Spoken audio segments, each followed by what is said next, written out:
Dream Scenario is out in theaters, latest Nicolas Cage film written and directed by Christopher Borgli, who previously made Sick of Myself. This new film is a very Charlie Kaufman-esque concept where Cage plays Paul, a middle-aged college professor, biology college professor, who is like the textbook definition of mediocrity.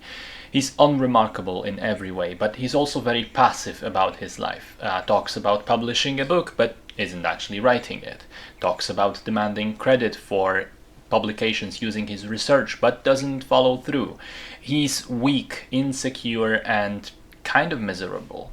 But one day, people start dreaming about him. People that know him, people that don't, doesn't matter. He appears in people's dreams and just stands there doing nothing. And this becomes an internet phenomenon. People eventually identify him, and this gives Paul sudden and unexpected fame, which also eventually brings trouble. So, based on the trailer, I expected to really like this film because it looked like the perfect match between something very reminiscent of a Charlie Kaufman film, made me immediately think of Being John Malkovich, and Nick Cage, who, by the way, already was in an actual Charlie Kaufman film adaptation, which happens to be my favorite movie he's in.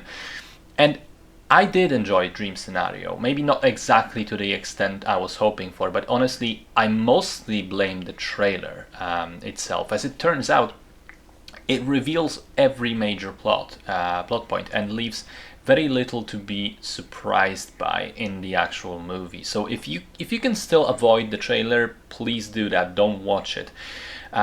What the film did surprise me with still was with how, even though it starts like a sort of wacky comedy, it very quickly spirals into basically a tragedy of a man trapped in a strange situation who can't really seem to find a way to escape it, not least because of his own inaction.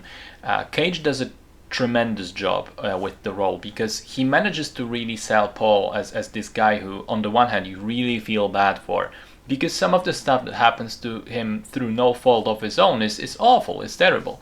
But at the same time, on the other hand, you sort of look down on him, you despise him for how weak he is, for how little action he takes to try and do something about his life.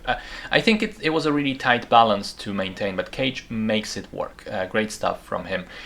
It's also a remarkably heartfelt film and sad towards the end, as the movie really makes its point about how sometimes we dream of a better life and cooler things to happen to us, but all we really needed was there all along.